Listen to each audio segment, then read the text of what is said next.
What I love about the yoga is the function, the day-to-day. It's wonderful to be in the mat. It's wonderful to have a studio with soft music, but the real yoga is outside of the mat. I started to feel things that I had never felt before. It was taking it from the intellectual to the body. What is yoga? Yoga is union, is unity. I was in and out the hospital. He was in and out the hospital. So I realized when he died, I realized I am not wasting a single more second of my life. My life is precious. All this final decision to go into it was your father's passing. Yeah. To realize what your passion and what you want to pursue in life. There was no choice. I had to do it.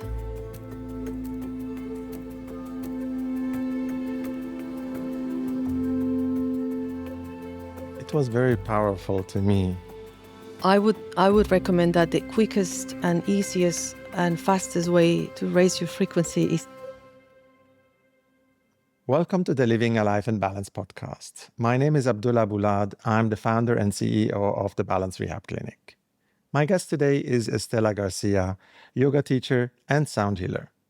In this episode, we dive into how movement, breath, and sound can become tools for deep healing.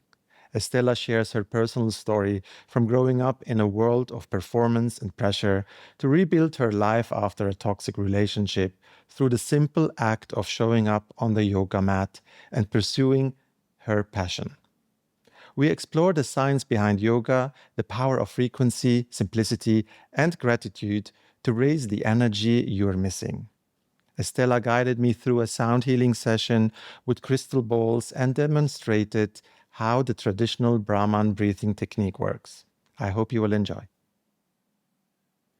Estela, what motivated you to do what you do today? My motivation is to get as close as possible to who I am and be the best version of myself.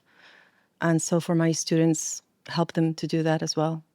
How did you get into it? Well, I've always been very creative, doing a lot of different things, jobs, changing, exploring. And yoga has been the one thing that I've been completely loyal to throughout the years. Yeah, I always came back to the mat. Sometimes it was every day, sometimes it was every 2 months or even 3 months, or life happens. But I would always show up to the mat. I will always come back to the mat, and the mat will always be there for me. So that's one thing that kept me stable and committed and discipline, which is not something that I normally would do in other areas. So that was the one thing that kept me going. Who introduced you to the mat, as you're calling it? Yes. Oh, that's very well. Actually, it was through my acting. Now it's coming. When I studied acting in New York City, I went to kind of a yoga, movement, Tai Chi class as part of the preparation to be relaxed in front of the camera, to just not just learn the lines, but feel them. And so in order to do that, we had to feel the body, be in the body, and also learn tools to be able to relax and handle the situations better, especially auditions, and to be present, because that's what you want as an actor, is to be fully present. So that when you're present, then the audience gets the feeling, gets the emotions. So it was through there in New York. I had already done some yoga before in Madrid, where I was living, but it was actually where it hit me that I started to feel things that I had never felt before in the body, sensations. So it was taking it from the intellectual to the body. And then I realized, wow, what is this? Change of temperature, emotions, heart opening, things that I wasn't familiar. I couldn't put a name to it, but I felt something.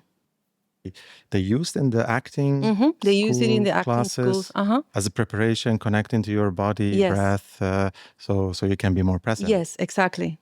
It's more a functional and less a spiritual act at that Exactly, time. completely functional. In fact, what I love about the yoga is the function, the day-to-day. It's wonderful to be in the mat. It's wonderful to have a studio with soft music, and it's a beautiful space. That's where the magic happens. But the real yoga is outside of the mat. Yes. So that's what I love, is that it's functional. It's a tool that you train on the mat, but you really express it and experience it when you're off the mat. Yeah. We will get into yoga for sure in a bit. But what motivated you to go into acting? at that time? Well, my dad was a music conductor, a very famous international orchestra on operas, and he conducted all around the world. So I grew up in that environment of opera, music, theater. That was my, Okay. yeah, that was my growing up. And I was not so interested in becoming a musician, but I always wanted to do acting. And I had it very clear since I was little. And then my parents have always encouraged me to follow your passion and at the same time commit to your studies. Yes. So my father was like, that's great. You can do acting, you can do performance, be whoever and whatever you want to be. But your inheritance, like your real value is your studies. So finish your studies, do your university, and then do whatever you want with life, which I did. So I did what I was, what I was told to do. I did a college, I did university, I studied a business degree in arts management.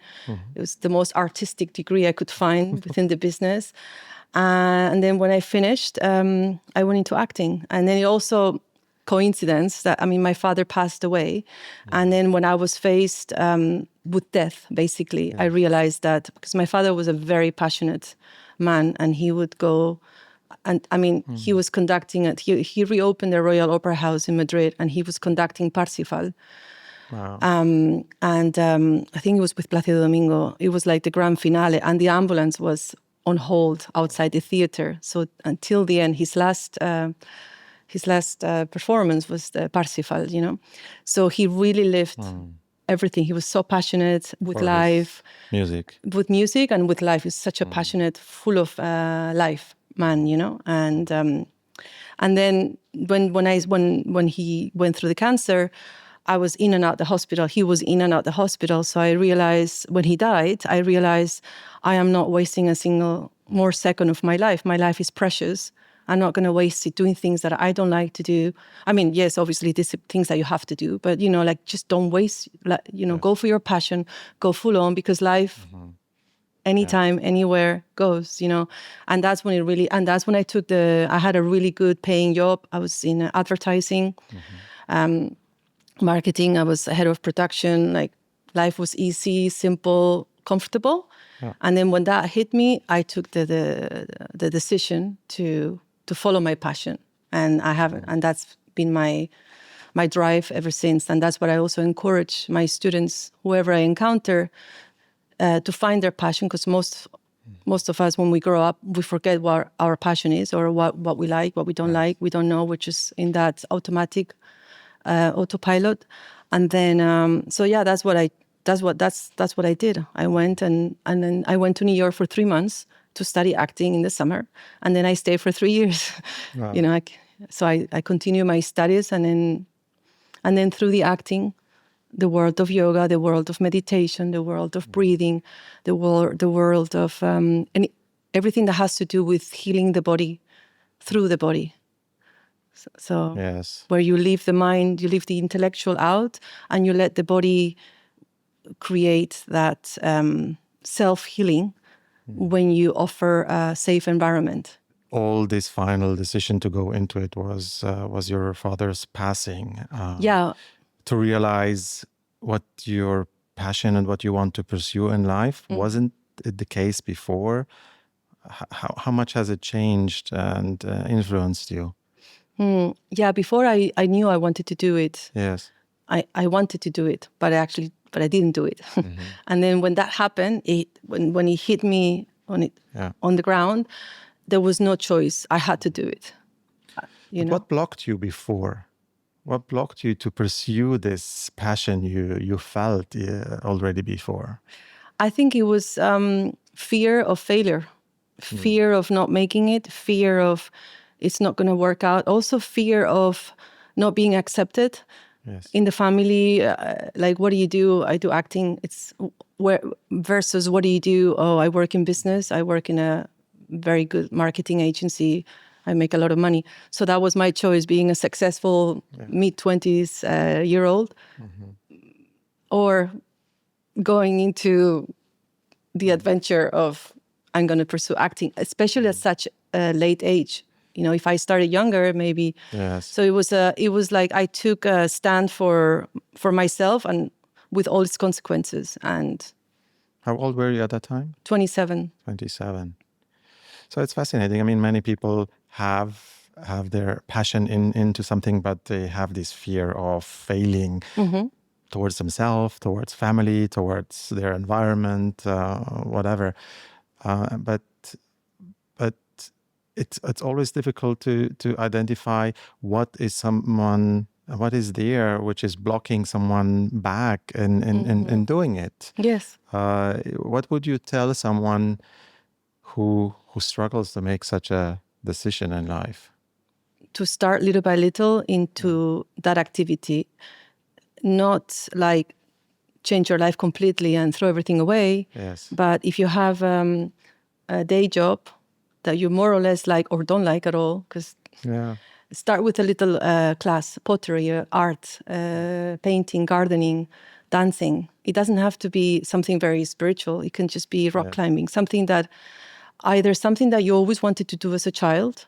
It always goes back to when you were a kid, what do you like doing, And if we've forgotten, because that's what happens when we become adults and kind of more blocked from our emotions, start exploring. Maybe take a tango class, maybe take a painting, a gardening, and then one class a week. Yeah. And then you mingle with other people who are not your colleagues from work or your family or your friend, and you don't even have to tell anyone. But a circle of passion. Exactly. Yeah. So, and that's something I found in New York when I went to New York for 3 months. First thing that hit me is that everyone at that time, when I was there, that came to New York, they all came for a dream. Most people are not from New York. Yeah. Especially in my generation. And then so everyone you encounter is there for something, whether it's to finish their Columbia degree or become a doctor, become an actor. So everyone you meet is like, why are you in New York? Oh, because I want to. Everyone is because I want to.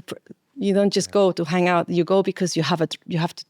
And that, I think that combination of souls who really have hope, then they become childlike. They have hope again. Yes, everything is difficult and it's difficult in every subject or in every career, but that drive, that childlike desire, it's the magic. Yes. And then that's what I would recommend, to start, just to start small, your local community class, something. And then you use it as a hobby initially. Yes, exactly. and then potentially it can grow from there if you feel more comfortable and more also self-esteem around it. Exactly. You can build. Because maybe some people, all they need is an escape to, let's say they have their job and they're like, ugh, and then they just do one class, maybe that class a week or twice a week. That's all they needed to balance their life. They keep their job, their family, everything is as always. Yeah. And then they have that escape, or it's not an escape, but it's like a hobby where you can just be completely yourself. If you work in finance and you do a hobby of art, and you don't have to worry, you just have to worry that the paint doesn't dry. That's your biggest fear, just that you can continue with your artwork. Yes. And then you go back next day, business meetings, but you had something to let the steam out. Yes. And maybe that will stay like that. Other people will discover, I want to be the next Picasso and I'm doing this. And then I did, I quit my job, I quit and then life, starts to give you opportunities that they don't show up unless you are there, open to receive them. Very fascinating to hear you talk also about your father's passing, and where like a mindset shift happened to let down your mask and really pursue what you really want yourself. And kind of happened the same to me. I was always doing before what I wanted or what motivated me, but based also what maybe was expected from me. And this gave me like the initial motivation to do whatever I've been doing. But from the time where my father passed away, this was also a big moment in my life where I definitely let down the mask, because at the end, I remember, I recall these moments where we were collecting his clothes and putting his clothes aside and just cleaning up what his own belongings are. And at the end, what was it that he left behind? And I always think back to this moment, or to this feeling of he was always running. He had these ups and downs and stressful moments. But at the end, this is all for nothing except what he really left behind as an emotion, as a feeling, and what the people around him are thinking about him. And that's something which kept in me all the time after, and was a big moment where I decided, that's it. I don't care anymore what other people want from me or what they think about me. I want to do what I enjoy and what I think will bring me content for the rest of my life. So I can relate to it a lot. Absolutely. You mentioned growing up in a family with culture, music, artistic, but also famous around the world and traveling a lot. Many of our clients at The Balance have a kind of a similar life. How was your childhood? How did you grow up, and how was it for you? For me, it was wonderful. I didn't have to go to school all the time, because my father was traveling around the world. So that would mean go 1 month to Japan, then come back, then another go, to San Francisco or go to Boston or go. I mean, they wouldn't always take me with them. However, they did as much as possible because my father believed in, he said it to me many years, many times. And it's true. Now, especially after he passed away, and he said, your inheritance is your education. And I want you to learn to absorb. And it was wonderful. We would go to the concerts, to the opera houses. And after the premiere, there'll be this big dinner with all the singers, the team. And we would stay there as kids until 2 a.m. in the morning and listening to the conversation. How did it go? I missed the cue. I did that. Like the whole fascinating conversation that at the time we didn't understand. And we were just like, oh, this is, you're kids. When I really appreciate that from my parents. I really appreciate that they involved us in their life as much as possible. Very loving, very supportive. And they didn't leave us with a babysitter in the hotel. No, they took us with them. And I love that. And I remember as a kid being fascinating, like Italian restaurant, and all these people, because they were all artists and expressing themselves, and it's just the amount of characters that you would encounter. And so I love that. And I think that's so wonderful. For me, I have really beautiful memories, and also memories from the rehearsals, from sitting at the empty theaters when my father was doing rehearsals with the orchestra, and then like playing, then stop, then correcting, then talking, then again play and again. And that showed me the commitment and the discipline that when you go to a performance, if you haven't been in that world, you think it's just pretty. You don't appreciate. And I also studied ballet professionally until I turned 16. So now if I see a performance, I know what it takes to get there. But it's not for the general audience. What the ballet or performance wants to create is a beautiful experience, something that is wonderful. You don't have to worry about how much the ballerina is suffering or the years it took, because at the end it's all a show, But being backstage, it's fascinating because you get to really appreciate the work behind every single performance. So that's, I love that. I love seeing how they start from the beginning, how they put it together, and then the big premiere, and the celebration, always the celebration, the struggle, and then the celebration and the sense of achievement.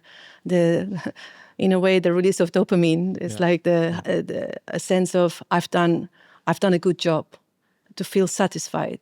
And then in a way, you can also bring that to a yoga class. You said you were going to do it, you showed up, that's already the yoga.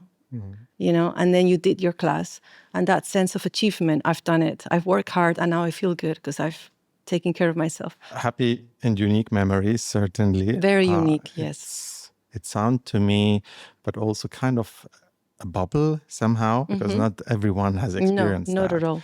But certainly, traveling around, meeting cultures, which is so valuable, in my opinion, as a child already, languages and people. But within this bubble, did you realize it's different than, let's say, other children growing up? Absolutely, absolutely. I wasn't when I start to be older. When you get into your teenage years, and then you start, then you realize more than like, wow, life is not like that, because my parents were always. My father came from nothing. Like, he was like from the poor of the poor in its little village, and he really struggled to. He even had to go from Valencia to Madrid, doing when you stop the cars. Auto stop. Yeah, with the big trolleys to be able to study in Madrid. So he didn't have money to even, and then he got scholarships after scholarships. So even though from the outside it was a flamboyant, beautiful, amazing life, which it was, the core values were also inside of us, because he was really just a humble, wonderful being who had to struggle really hard to get to where he got, against all odds. Also, in the times, my father, he would be 80 now, so he died at 60, very young. Wow. In his generation, being a musician was like not very, it wasn't very well seen. So even though he had that talent, and despite other people's opinions and not having any resources, he still went for it. What were the biggest moments you have had during this time? As you mentioned, traveling, going to cultures like Tokyo, and being exposed to a completely different way of living, acting, behaving, meeting people. That was wonderful. The traveling as a child, and then when I was a bit older, the connection with people. I love that. Did you miss anything at that time? Your childhood, I did miss it when I was not so much because I wasn't always traveling with them. It was more like special occasions. Okay. What I did miss is because I studied ballet when I was really young. That's something I really went for it. And I was doing it in Madrid. And then my father became the director of the opera house in Stuttgart. And in Stuttgart, there is one of the most world famous ballet schools in the world, the John Cranko Schule. And I was 14. I wanted to be a ballerina. And my father always wanted to keep the family together. And so they took me with them. And I went to the boarding school in Germany whilst he was working there. And that was really wonderful. However, I realized what ballet really is. When I found the boarding school, I was like, I love ballet, but not that much. So again, I chose to move out of the ballet school because I didn't have it in me to be a ballerina. I didn't have it in me to have that discipline. Yeah. It wasn't my passion. I liked it. It was wonderful. I had the opportunity to go to that school, but it wasn't my passion. So I spent 3 years, because my father was living in Germany and performing in Germany in 3 different boarding schools. So I did miss out my teenage years. I would come to Madrid and back to Germany, Madrid and back to Germany. So I kind of had 2 separate culture and 2 separate teenage. I think, when you're a teenager, it's very important as well, your friends. So I would come to Madrid and have my groups of friends. Then I would go back to Germany to a completely different environment and have my other. So it was I found that a little bit difficult to have that sense of security and and it was a bit tough in Germany, like switching from boarding schools, like 3 different ones. Why did you do that? Excuse me. Because first I went for ballet, and then I dropped out of the ballet one because it wasn't working for me. And then my parents wanted me to go to Salem, which is a Schule Schloss Salem, which is a very prestigious boarding school. But my German wasn't good enough. Okay. So I had to go to a different one, get my German, and then make it to the school. So in that process, because I didn't speak the language at 14, with the ballet it was okay because everyone was from everywhere. But then the second and the third year, I was like the odd one because everyone, so I didn't speak the language. So that for me was a bit difficult, and it took me a while to recover from that, because kind of my self-esteem was a bit, because I felt very like I didn't belong, Yeah. sense of not belonging and not understanding, and then it took me a few years to recover and find myself again. When you think about the time where you discovered yoga, the mat, as you explained, what were then the next steps in your life? What came across your way? Well, when I discovered yoga, I used it, as I was mentioning before. I had my life, and then I would go to yoga or I would go to dancing, as my escape. And then it got to a point where I couldn't handle both, because it was too much of a contrast. Who I was in the dance class, because I did a lot of body work, like through ecstatic dance, through 5 rhythms, just allowing the body to move freely to the music. Not a dance class, but kind of expression of the, moving like kids. And then the yoga. So I felt really free. I felt myself. I was getting closer and closer to myself. And then going back to the home environment, I was already kind of older, married. It became too unbearable, like too much of a contrast, like who I am at home and who I am on the mat. Okay. That sensation of freedom, and compared to how I was back home.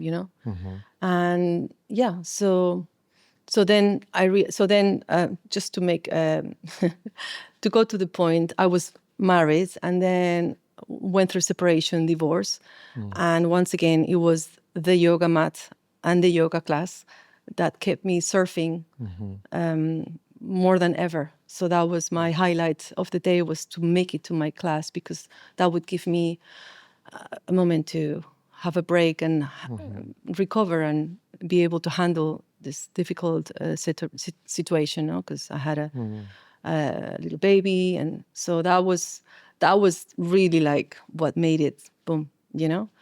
So you had a difficult relationship, a divorce, and a baby, Yeah. and managed to do yoga, which helped you through this time. Yes. How many times have you practiced? Once a day? Yes. Okay, that's already a lot, Yes. or if you would compare that. Yeah. And again, it's not necessarily consist every day. You have to show up every day, but you know that you can always go back. So, but yeah, I was practicing every day.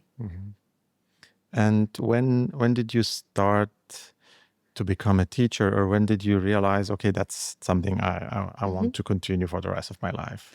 Yeah, that happened at the time where I was going through a hard time with my relationship. And I started to fantasize, wow, I could be yoga teacher, because I love it so much. So I would fantasize when the teacher would come in the room and be like, that could be me. And it took me 3 years, that could be me, that could be me, until I actually made this, actually said, I'm doing this. So yeah, it was, I guess it's like diamonds, like the pressure. Not that, it's like when you find yourself through a breakdown or through some pressure in life, is you find exits. You try to find a way to manage. And for me, it was the yoga. And because until today, it's my lucky charm. It's like my navigation. If I step one step back, what is yoga? Yoga is union, is unity. It's if you want to get more technical, it's like the combining of breath and movement. And but to put it in one word is unity, and from there you can expand. Most important, unity with yourself. It's coming back to yourself through the breath, through the movement, because yoga is a discipline, so it forces you in a way.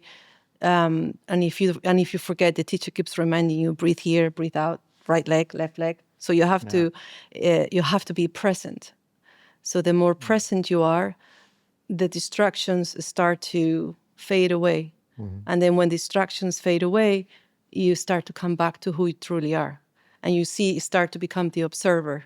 you know, like Eckhart Tolle is like, become the observer. How am I reacting in this pose that I don't want to do? Am I complaining? Am I flowing through it? Am I holding my breath? So you start to become the observer of yourself, how you react on certain poses, you know? Yes. And then you take that on the street outside of the mat, and then you become the observer of how do you react on a day to day, you know? So that's unity with yourself, and then from there expanding unity to the world, and from the micro to the macro, you know? So it's kind of giving a third or a different perspective on ourself. Can I summarize that? Yes, Simplified. absolutely. It's like I love the analogy of the three monkeys from the temple. I think it's Kyoto or Osaka, I'm not sure, but I've been there, and I was 16, and I took a picture, and now I keep using it because it's the classic, you know, when you put your hands to your eyes, to your ears, and to your mouth, you know. Yes. The interpretation is like, don't speak evil, don't look at the evil, and don't listen to the. But you can interpret it in many ways, but it's basically that, like, stay with yourself, and at the same time, it's the symbol of when you close the gates of the outside world, so you stop listening to the world. It doesn't have to be the devil, or, you know, but that's kind of when you block your ears, there's no distraction coming from the outside world. And when you block your eyes, and then so it's like putting the curtains, and then there's no other way to look than go inside. And that's the analogy for coming back to the breath, coming back to yourself, because there's nothing out there, just boom. Yeah. And in fact, we use that in yoga, you know, where you cover your eyes, your ears. So I think that's unity. Obviously, I have also tried and done yoga, do regularly myself, maybe less than I would love to. But there is this concept of being a purely physical activity in the Western world very often being the case, and what I observe. But there is actually also more the spiritual aspect of it, the preparation for the deeper work, the meditation. Can you explain a little bit, where does yoga come from, and how it has been developed over centuries or decades? Yes. When people come to a yoga class, most 90.9% of people come for either a physical injury or for appearance, because they think that, they know, but it's actually true. Because if you start breathing, it's like you start giving fuel to the body. So obviously you're going to function better because you breathe deeper, you get fresh blood flow, all that starts to happen. So you become healthier and more beautiful, hopefully. People come first as a physical. And then once you start doing the physical, the same thing, it hit me when I was in New York 20 years ago, that, wow, what is this that I'm feeling? What is this sensation?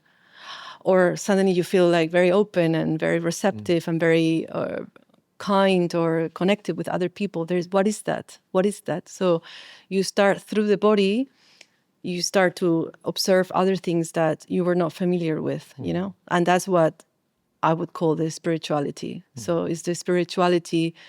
When they say that God is inside of you, it is actually true. It's or the universe, or the bliss, or nirvana, or samadhi, whatever you want to use, is that feeling completely at peace with who you are, and realizing that moment of pure bliss, you know?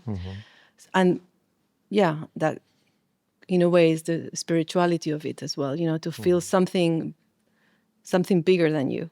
There is something happening that is bigger than me, and I can't really put it into words. And and from there, all the values of self-compassion, unity, community, it's basically opening up, you know. And India downloaded, like, all these yogis who you would go into the caves and receive the information. Again, like we said before with the monkeys, you know, when you close down distractions, you start to go deep, and you go inside, and then you receive the information.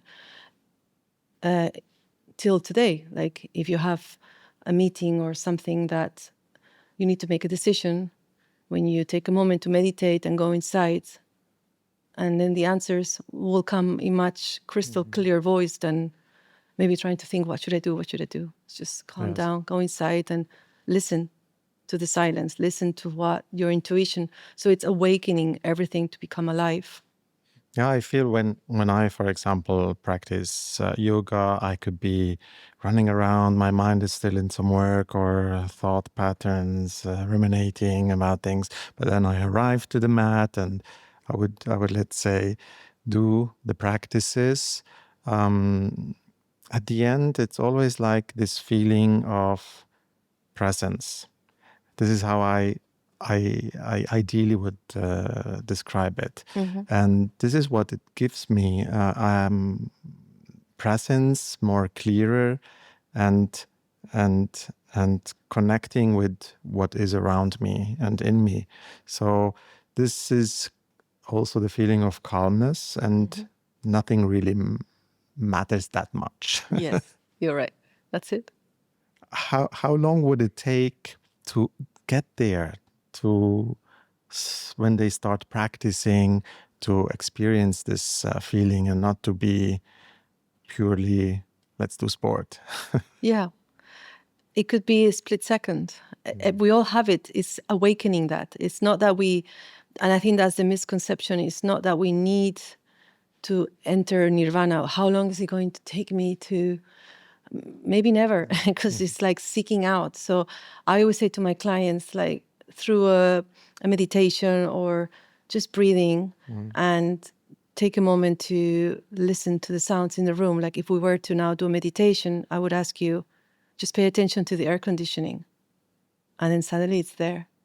Yes. And keep focusing on that. That's all we hear. So that's it. That moment where you're fully present, you feel, so sometimes it can happen in a meditation where you feel a sensation of, as you said before, nothing really matters that much. And just that sensation of being at peace. And I say to my clients, even if it's for 2 seconds, I would do a meditation maybe 10 minutes or 20 or 5 minutes. Your mind is going, what is this? What is she talking about? Breathe in, breathe out. I don't even know how to breathe. What's, right leg, left leg. It's all like, ugh. But I always say, if in that meditation you had like 2 seconds where you were completely at peace, just 2 seconds, that's it. That's it. Yes. And then you do another 1 minute meditation, maybe you get 3 seconds. Another day, and then the more you do it, the beauty of it is it's a muscle. The more you do it, so that you're developing and creating new patterns in your brain, the easier. It's like learning a language. The easier it gets. And then you want more of it because it feels good. Yes. So Absolutely, I can relate to that a lot, because so we are combining here three things in yoga. We're having the body, the breath, and the mind, the meditation side. What you're explaining, and I haven't been just practicing yoga, but also sport, meditation, and train how to breathe, and all different, but also combined in a yoga practice. But what I feel, I can reconnect to this feeling while I just reconnect to my breath in my daily life. So whenever there is something around me, I just, okay, that's the moment just to connect and be present again. And this helps me a lot when I'm with people, or when I'm speaking with clients or employees, or just in general people around me, just to be present, because I feel also the most valuable thing I can give someone is my time and my presence. yes, And this is where I can keep calm and just like blur out everything else around me. yes. And for me, it's my breath, for sure. This is where I connect to it. Can you explain us, the connection between the breath, the meditation, and the body, and how this works now scientifically on our body? I love, the concept with the sympathetic and the parasympathetic system, the fight or flight, or the rest and digest. So most of us, until we are actually explain how to do it, most of us live in the sympathetic system, which is the fight or flight, which hundreds and thousands and probably more years ago is there is a lion, I need to protect myself. So we constantly live in that. So when we are like that, there is no time to take a nice deep breath because the lion is going to eat you. So you have to be really like super present, but at the same time, the whole body, it's going to be tight. No time to go to the toilet, no time to breathe, no time to move, and no time to breathe. Because any movement, any noise, the lion is going to take you, or the mammoth, or whatever back then, you know?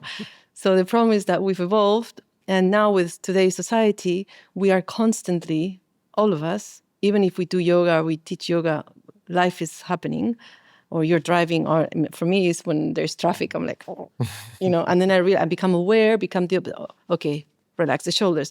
Okay, relax the belly, keep driving. I know it's busy road and people are, but so I have to keep reminding myself. So that's it. So most of us, all of us, live in that almost most of the time in that fight or flight. So when that happens, the body is constricted. There's no fresh oxygen. There's no fresh blood flow. And then, so we can't function. Also, digestive system is all tight. So nothing is really working. Or it's like running, I heard this the other day, it's like running your car, no matter how beautiful your car is, on reserve. That it runs, but it's not as beautiful as when you have a full tank, you know?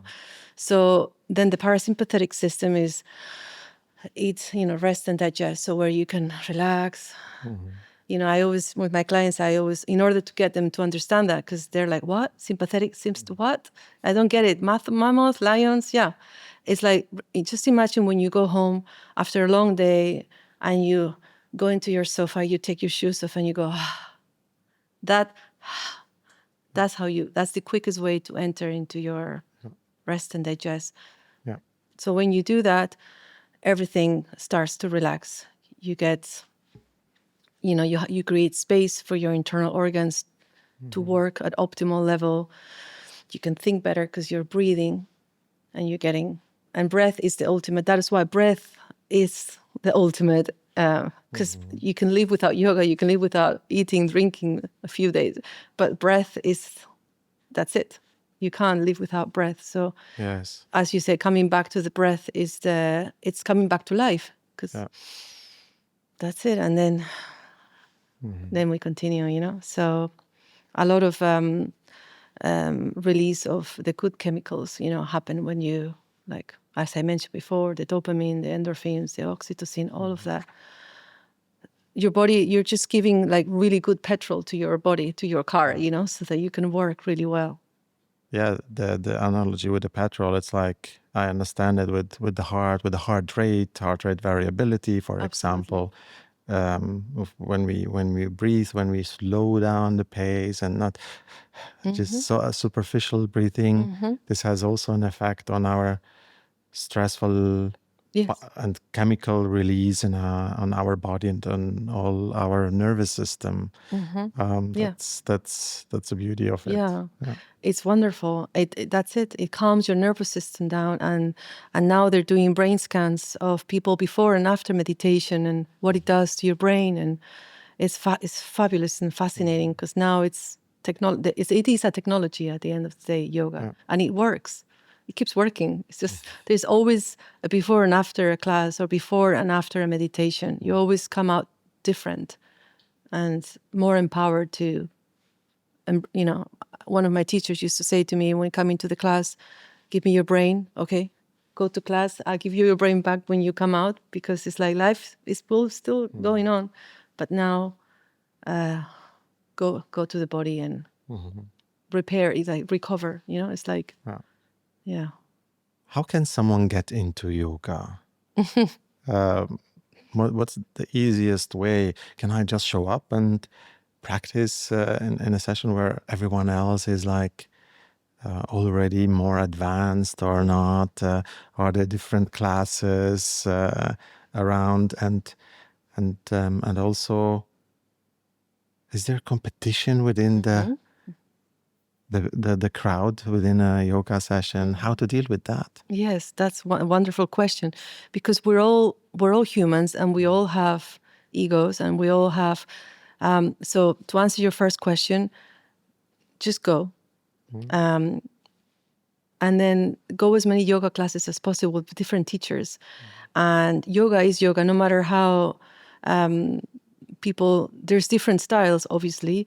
When there's different beings, different humans have different tastes. So I would recommend that go to as many different yoga classes as possible to connect with the style, if you want slow, if you want fast, and then connect with the teacher as well. When it's just, it's always like, make the first step, just sign up for one, doesn't matter, do it and see how you feel after. And then try another one and then see how it's more like, did I like it or not? It's not about liking it. It's about how do you feel how do you feel after? How is your mind? It's like, I always do check in and check out. Before you start the class, check in, go inside, close your eyes, take a moment, check in. How is your mind? How are your thoughts? Is it active? Without trying to change, without the agenda, stop thinking, because that's not going to happen ever. So you have to. So how is the mind?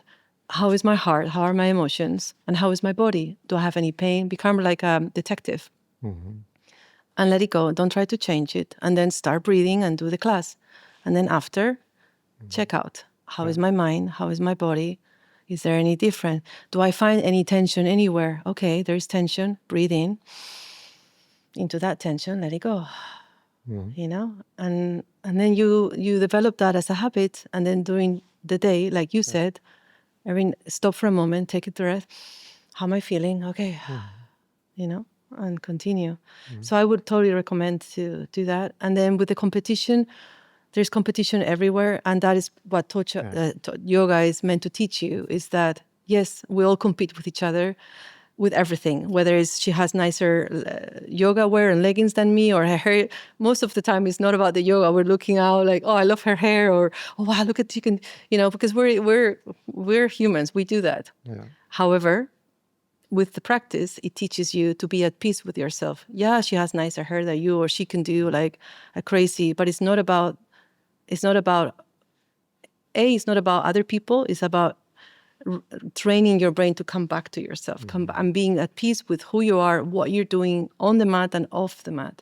So at the beginning, yes, you're, and then little by little, you still do it, but it's more important to go, okay, where am I? How is my mat? How is my posture? Where am I breathing? Where do I start to inhale? Instead of like, when is she going to start to inhale? So it's a little train. You get trained to come back to the breath, to come back to yourself. But competition is inevitable. That's how we are as species, and I think it's good as well.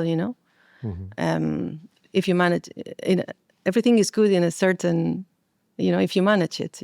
But I think it could also be positive, because you want to, wow, look what she can do. Or look what she, I want to do that. How can I do that? And never, ever be discouraged. Never say, oh, I can't go to yoga because I'm not flexible. That's why you become flexible. It's not about the yoga. It's about you, like how you take the yoga outside of the yoga class into your life. What do you mean with that? So how can someone bring in yoga into his daily life? So from a spiritual point of view, or from, let's say you had a moment where you feel at peace, you feel kind, you feel open, you love everyone, everything is wonderful in a class. Like for those 2 moments or a few seconds where you feel really at peace, you want to be kind to yourself because you feel at peace with yourself. And then if you say bye-bye to the teacher, to your fellow yoga colleagues, you're in a very happy place. What happens? You step out of the studio, rush hour, you go into the underground, somebody hits you with and then you lose all that, So it's like, yes, you will, it's like from being to reacting. It's like, okay, life is crazy. However, I'm going to maneuver the situation the way I maneuver in yoga. So if I have to do the pose, I'm going to learn to keep calm, because it's going to change. We're going to go to a different pose. So in life, when the situation is challenging, you're training yourself that instead of, because you become the observer. So if you're doing warrior one for like full 4 or 5 breaths, where your legs are shaking, you observe your mind going, oh, this is horrible. I hate the teacher. Why am I doing? This is the worst idea in my life to show up to yoga. I hate. And then suddenly it's like, breathe. And then next class, the dialogue becomes less, and you just have to do it. So just do it, and then you learn that if you do it and you breathe, it's nice. It feels better and it's doable. So when you go out of the class, you take your yoga. If you are in a busy meeting or in a busy traffic or underground, instead of like you react to me like, okay, it's busy, or your plane gets delayed because it's very annoying to be in the airport for maybe instead of like, oh, you go, okay, I'm gonna breathe through it, and maybe I'm going to meditate, or it's like you're more aware and you're more ready to navigate what it's like Neo in the Matrix, when the bullet comes, it's like you instead of like just be completely out of, not in touch with your body, it just boom, hits you, So when you're more aware, then you can maneuver and you can deal with difficult situations outside, Are there difficult situations, or are there just situations? That's a wonderful, exactly. I love that. While you were talking about this plane, one scene came into my mind. My family and I, we booked many years ago a vacation.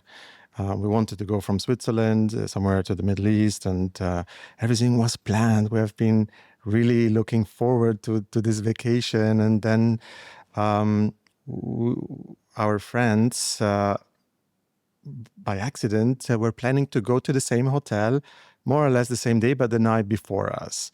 So the night before us, they told us like, our children, they don't have the expiry date of their passports is not enough for. And we said, oh no, and they had to go back the same night back home. So the next morning was our flight. We showed up to the airport, and my daughter's passport was also not, because they changed the rule. We were not aware, so we couldn't fly. We couldn't fly. Now we ask ourselves there, very calm, what do we do now? Do we go back home? We've planned. We wanted to go on this vacation now. And we said, no, let's sit in a coffee. Let me deal with this. And I checked our options, and we booked a few hours later into another destination. Okay, we were able to do that, but yeah, and then we had one of our greatest vacations ever, for the following weeks, and I was able to change the flight to a later period. So we didn't lose anything at the end. We had fun, and our friends stayed at home, our other friends who were supposed to go on the initial flight, and they were upset, and they spent their time at home with their children. So this shows me just how you could react or how you could respond to situations. You're totally right. I heard that quote. There's no such thing as a bad or a good decision. It's just a decision, and then you make out of it. You're absolutely right, and that's absolutely. And you probably, like, I see myself how when something like this happened, how I would have reacted in the past and how I react now, like or I can't find my keys or things like that. Where what's the dialogue that's going on before, and how are you now? And being open and being flexible. So everything is an analogy, and being open to the unknown. Throw yourself and then look. And the more you do it, the more you realize the magic of life. That how can, as much as possible, when you can be spontaneous and be open to trust it. That. Yes. Yeah, I love it. And absolutely true. But I think we can also control it. We can control it in a way that what we put on our life, the more we have this baggage we drag with us, the more we have to deal with.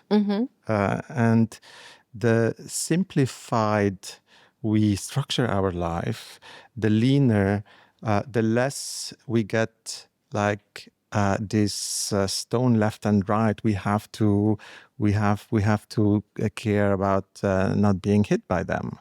And so I like the idea of simplicity around our life, not having too much, not doing too much, just a bit slower and more dense and focused in planning our life. Yes, completely agree. As you said before, when your father passed away, it's what's we all eventually, even though we don't want to think about it, but we all eventually pass, and then it is the essential, as you said, simplify and really value the important things, Back to the yoga, a yoga lesson, let's say. How do you structure this ideally for yourself or with your clients? There are different poses, I know. What's your favorite process or structure of a lesson? Well, depends on the style I'm teaching. And there's always a structure, and it's good to follow the structure. However, everyone, every day in every yoga class is different because you get the students come with different energies. So it's always good to be open to, even though you may have a structure or an idea to work on this, I kind of read, depending on the energy of the group, then there's room for working with that, and that's also the magic of it. So there is a structure. However, there is room for maybe removing a pose that you were planning or putting something else. Depends on the flow. Depends on the flow, depends on the people. But I think that it's very safe. The brain loves repetition. So I think having structure is very, very powerful, because then you repeat the same poses and then you can see how you advance as well, How important is to get into, let's say, just an autopilot, let's call it that, by that, through the flows, and not to think about, well, what's the next pose, and or is my pose correct, or how important is that? Well, that's the beauty of it. At the beginning, your mind, when you start, it's all over the place. The teacher is giving you the cue, breathe in, take your hand up. And you're maybe hearing, I'm really hungry, I don't want to do this, But maybe the second class you do hear, breathe in, take your hand up. So when we're present, you listen to the instructions and there's no room in your head for the thoughts. The practice helps you to be so present that all there is your breath and the movement, So that's how you and that's how you train yourself to always come back to the breath, come back to the movement, or come back to the beat, come back to right here, right now. So again, it becomes easier, it becomes more quiet. The mind at the beginning is resistant, and it's like I always call it the jumping monkey, until eventually you have the bananas of the monkey. So you keep showing up to the mat, keep showing up to your practice, whatever it is. At the beginning, it will be very busy, but then you'll gain control and you'll learn how to calm the mind and stay with the instruction. That's why the teacher always tells you what to do with your right, with your left, there's no room for, because if you don't listen to the teacher, because you are not present, because you are in your mind, you lose the cue and you don't know where you are. I know you didn't just stop with yoga, being a yoga teacher. You've been also doing some other things. Can you explain us what motivated you also to do further things like our loved bowls here? Can you explain that, what we have here in front of us? Well, these are the crystal singing bowls, and they're wonderful. I started with one, and then I ended just getting more, because basically it's sound frequency. So it's healing through the frequency of the sound. And all of these they emit a 432 hertz, which is the frequency of the dolphins. It's the frequency of the world. It's the and so basically, the best way I can explain it is, if you are familiar with the word semantics, is when they put like a black, like a plate with salt, and then they emit music or a frequency. It creates sacred patterns. Yes. So when that is not so much about the music or the sound, it's about the frequency, the sound wave that goes into your body, into your cells, and it regenerates on a cellular level, because it's the water in the body, So it's like the same way you will have a pool and you drop a stone and you see the ripple effect. This is emitting a frequency into the body, into your energy centers. It's emitting the right frequency.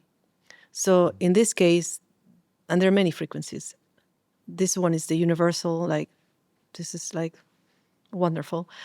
Let's say it's 432, as I said. If you are off balance and you're emitting a different frequency, it's like a radio station. They emit a frequency, the 432, and then your energy copies that. So it's balance. So it's kind of like the body will copy the right frequency. Why does my body get out of, let's say, this balanced frequency? Yeah. Well, I think, as always, the life that busy lives, busy stress is the common denominator. Yes. I think the quicker answer to that is the lack of breath and movement. Because, as I said before, if you stop breathing, that's it. So we breathe very little and very shallow. So we're not getting enough oxygen to the brain. So obviously we can't think properly. We are not focused. So we're not fully, again, like the car, we're functioning, but not fully. So it's easier to get into stress mode than if you are, like the petrol, if you have the fuel. So if you're breathing and you're moving and you're allowing your body to work, then you will encounter stressful situations or situations that may cause you stress. So it's acknowledging that. Where am I? Checking in, checking out. Where am I? How are my stress levels? Whatever works for you. You can say, okay, between 1 and 10, how am I feeling? Okay, I want to drop deeper. What can I do? I can go gardening, I could go running, I can go yoga, I can do. So whatever it is that brings you back to balance, that brings you back to your natural state of being. And also, like when you do a yoga or you do hands-on healing and people feel so good and so at peace, I always say that is your natural state of being. That's who you are. Everything else is things that we pick here and there. But when you come back to, boom, when you drop and you come back to yourself, that's who you are. This is you. Welcome to yourself, So it's always like, how can I get to that state? What tools?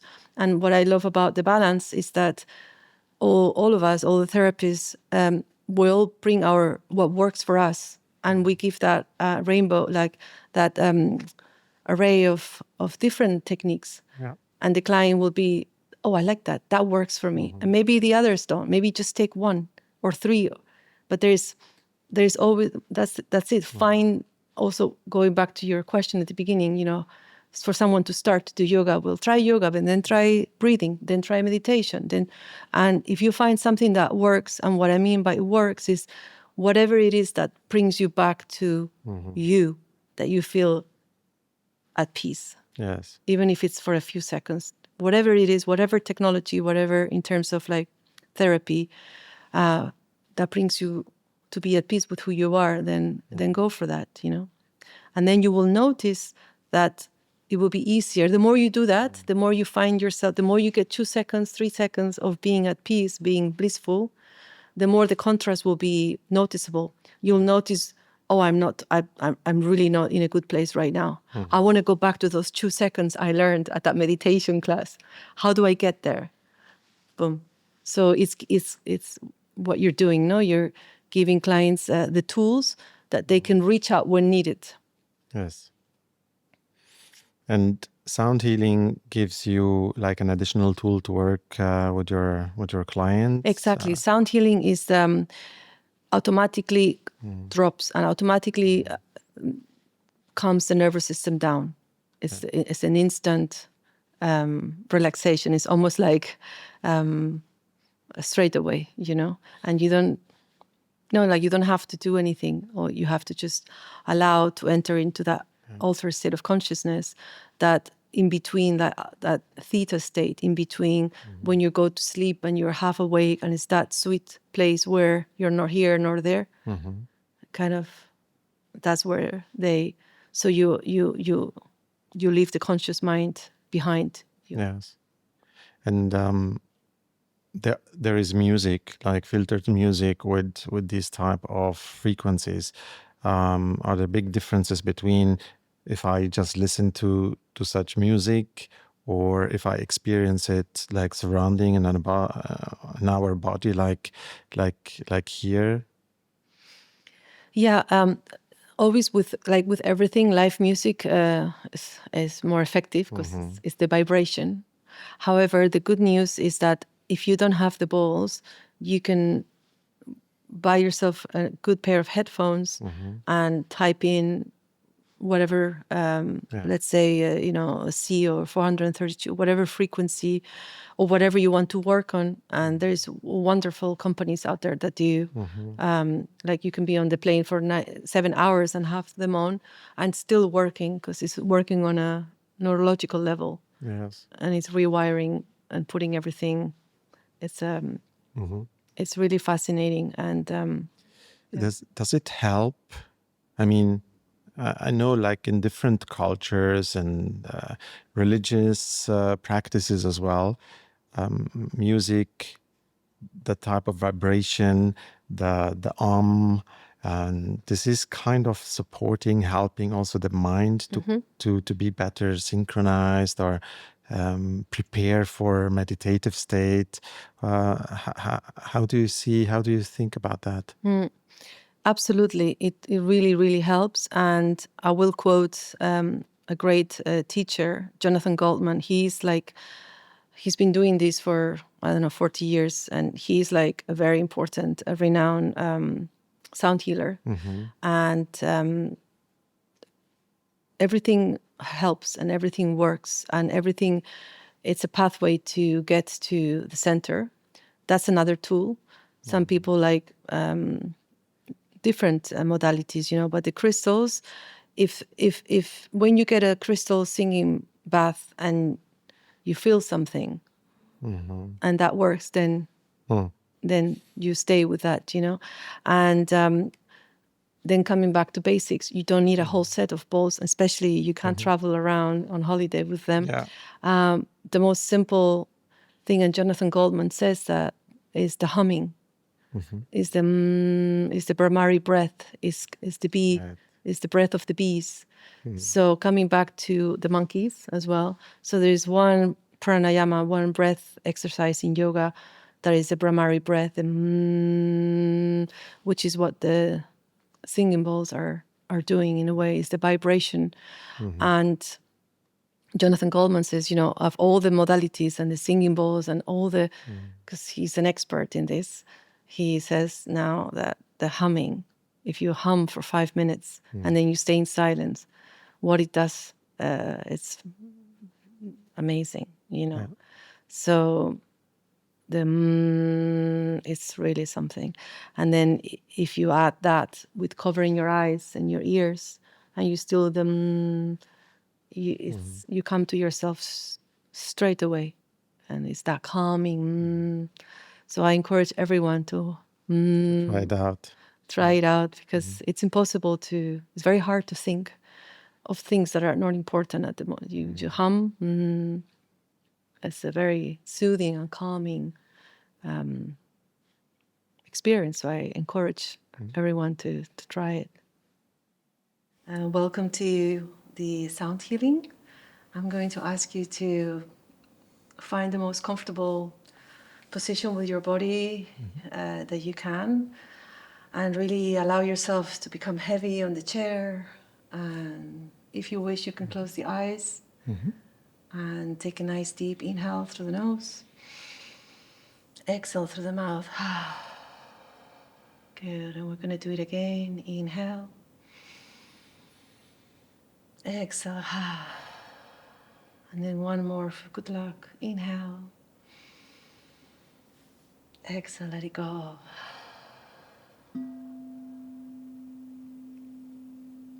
And allow yourself to relax.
very gently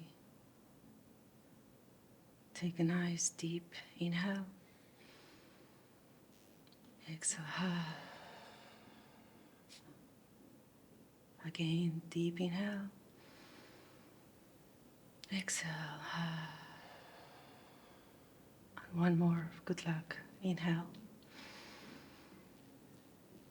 Exhale. Little by little, keeping your eyes closed, start to move the body a little bit, becoming aware of your breath, coming back to the body. And whenever you are ready, you can start to open your eyes.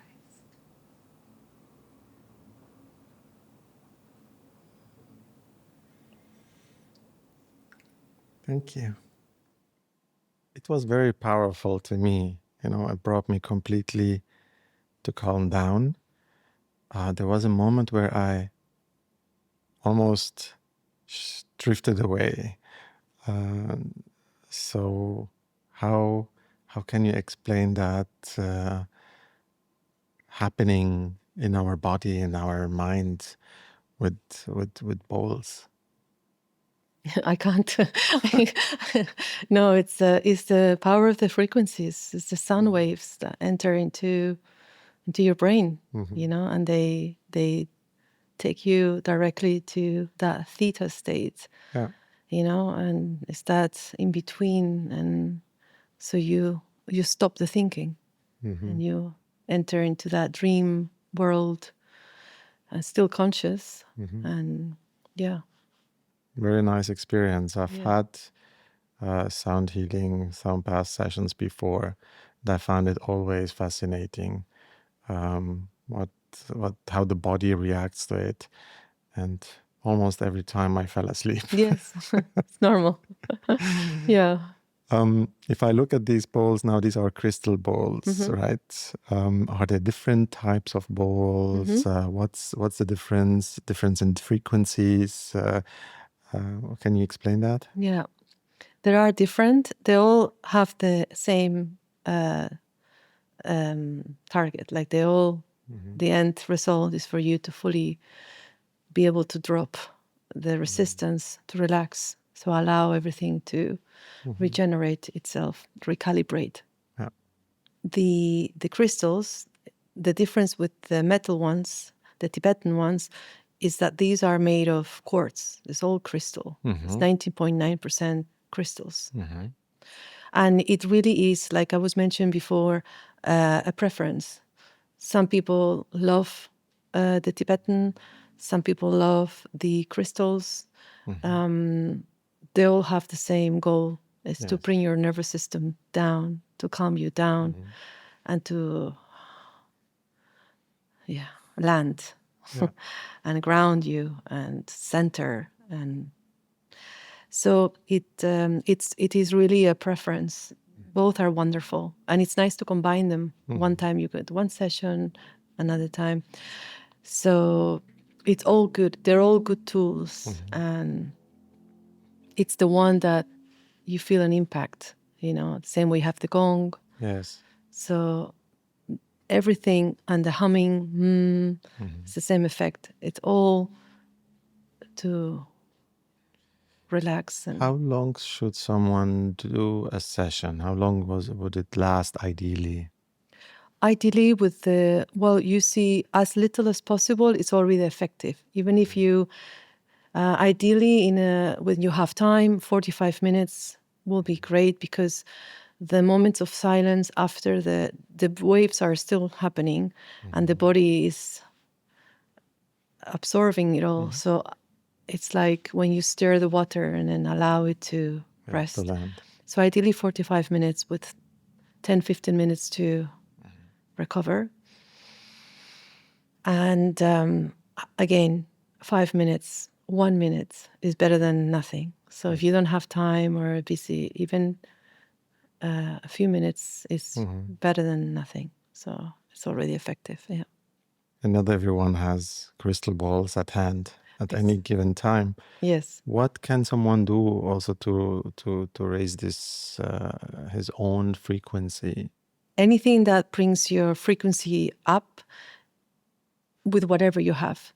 As easy as waking up in the morning and instead of checking your mobile, your cell phone straight away, resist it and maybe wait a few minutes, take a glass of water and breathe. That's a way of raising a frequency without entering into your busy day.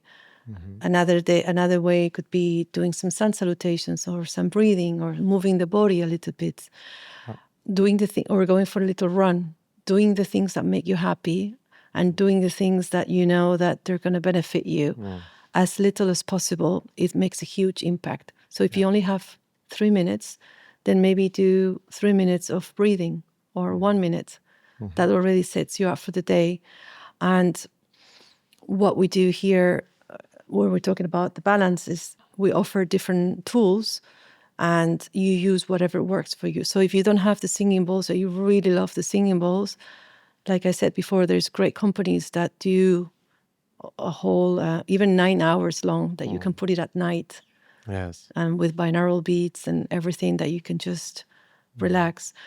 So I would recommend that the quickest and easiest and fastest way to raise your frequency is taking a nice deep inhale. Your breath. And then exhale it out. If you want to add power to the breath, you can do the Brahmari breath or any sound that will tell your brain that you are safe. Like like the sound you would make when you take your shoes off and sit on the sofa after a long day. Any of that will send the signal to the brain that you are safe and everything is okay. So you will feel calm. Well, what about practicing gratitude? And what would you suggest to Yes. practice gratitude? Gratitude is the gate to love. I highly recommend to start every day. In fact, I do it. And once you start, you just want to keep doing it. Because we get so busy day to day that we forgot the important things. And just at least if you start with 3 things a day that you're grateful for, and every day 3 days, every day another 3 things. If you do that, whether it's writing it down, which is very powerful, saying it out loud, or saying it to yourself, you'll automatically notice that your heart gets warmer. Like you enter into that state of bliss or state of love, which is ultimately highest frequency. So basically, there are active ways. Let's write it down, write Yes. breathing sounds, think about them to activate basically this feeling of being grateful for my life, for my day, or for Exactly. what's around me.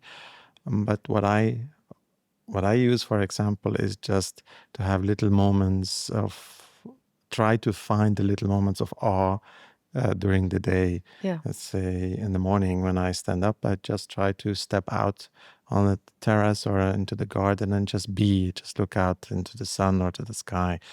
Or even when I'm on a run, to try to stand and just observe just little things and to enjoy what is around us. And so that's something I feel it's also powerful because it's part of my daily practice going through the day. Yes, I completely agree. It's very powerful. And the more you do it, the more you open your heart in a way that the more you say it or write it down, very powerful as well, the more you become aware how lucky you are. And then more appreciation for life, Yes. Appreciation for what you have, appreciation for the big and the small things. That's very, very powerful. If we talk about yoga practice as well as sound healing practices, gratitude, and everything we have discussed today, at the balance, we have our clients. They come with different conditions. Some have eating disorder, others have anxiety, depression, or different issues from their life. The baggage they bring with them. How can these practices help them, and not just the healthy ones, and improving their nervous system and stress levels? Is it even more effective for them? And what's your experience working with these type of clients? I feel that whatever it is that they're bringing with them, as you described really well, it's like, I always describe it like a backpack with heavy stones, or, what I find it's very effective is because for a long time, maybe there has been a lot of stress. There has been a lot of desperation, trying to find something to make them feel better, or trying to move away from a situation that one is not happy with. And when you practice these therapies, I think the one they all have in common is that it allows you to rest for a moment from everything.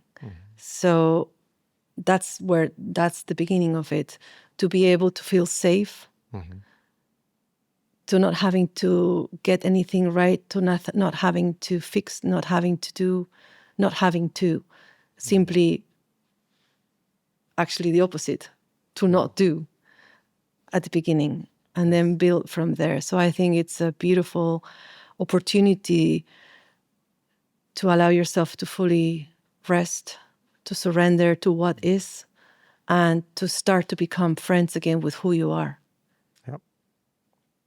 I also feel and see with the types of clients we have that yoga and sound healing practices, they give them a lot of sense of safety and just to be and allow other things to be processed. And what I also see is that many, and also men, women are more, let's say, connected most of the time, more connected to their body and emotions. But also men, where in the beginning they are restrictive on yoga, that's nothing for me. But you see so much change during the course of a treatment program that I feel many get into using yoga practices later on as well. How and this is what brings often also a sparkle, and the yoga teachers are hyped very often as well. How is your experience working with clients, and have you what type of transformations have you seen? Many, especially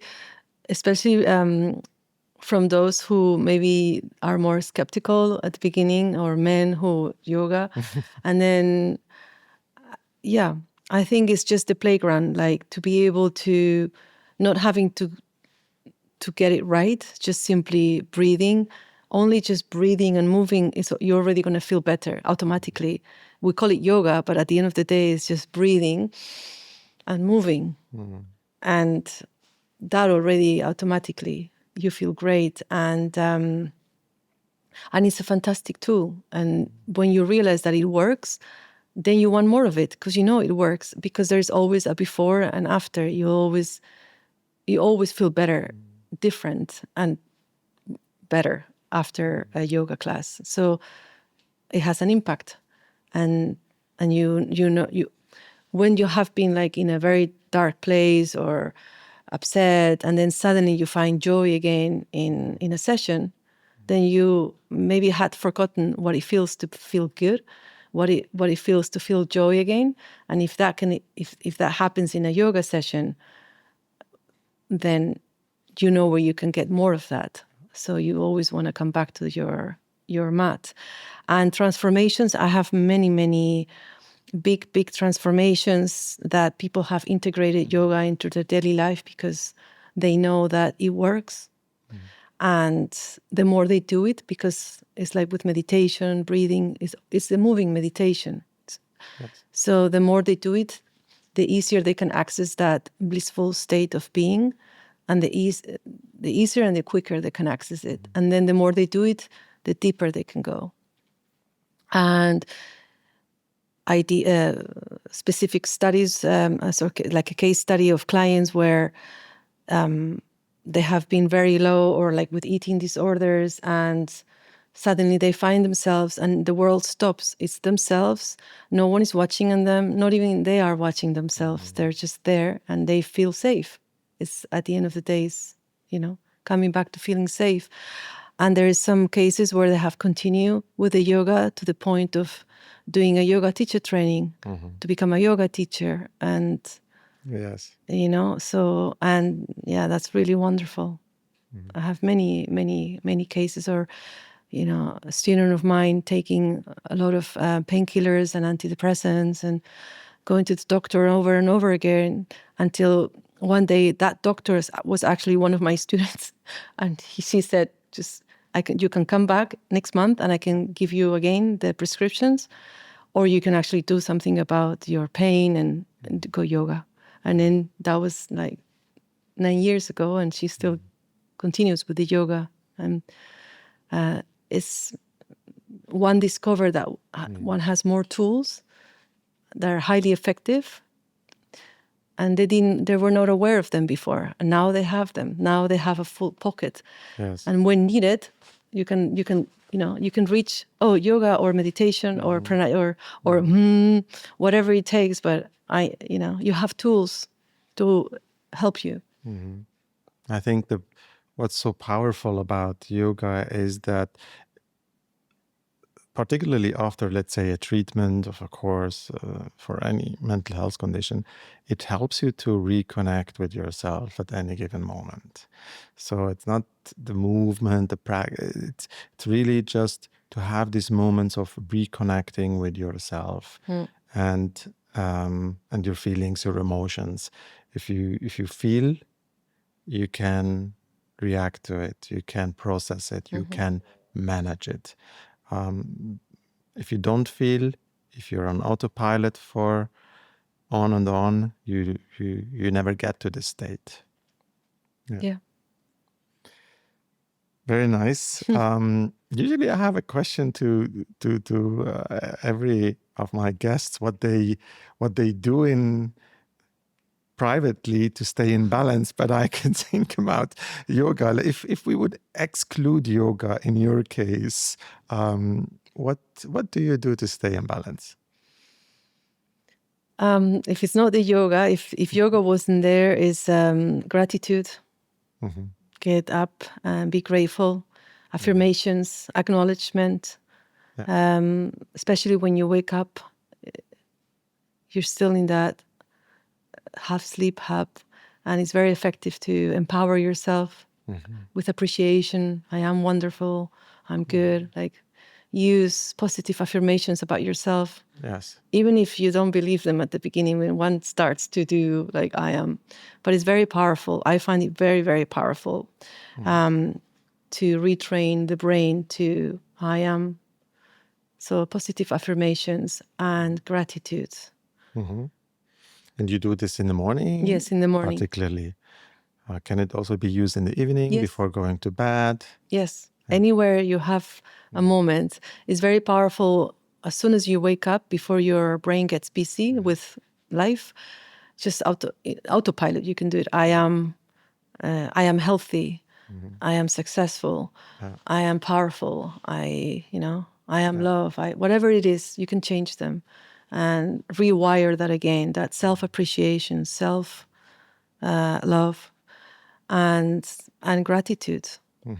And you can keep it simple. 3 things you're grateful for, 3 appreciations. And fresh air, if you have access to all of that. But yeah, definitely that. And if you would now recommend or suggest to everyone who's listening, or anyone in the world, if you can reach out to them, what would you tell them today? To go for it. To find out what their passion is, and to follow that, to to become best friends with who you are, and to follow your dreams and your passions, to go for it. And this is where joy in life comes. Yes. Yeah. It was a real pleasure. Thank you very much, Estela, for being here today. It's definitely a practice which helped me throughout my life so far, and everything we have talked about today. Thank you for all the work you do for our clients at the Balance, but also outside. I think you bring the sparkle into the clients' eyes, and give them a new perspective on their way going forward through their lives. Thank you very much. Thank you very much, Abdullah. It's been an absolute pleasure. Thank you very much for everything, and for your trust, and for this wonderful conversation. And Thank you. Thank you.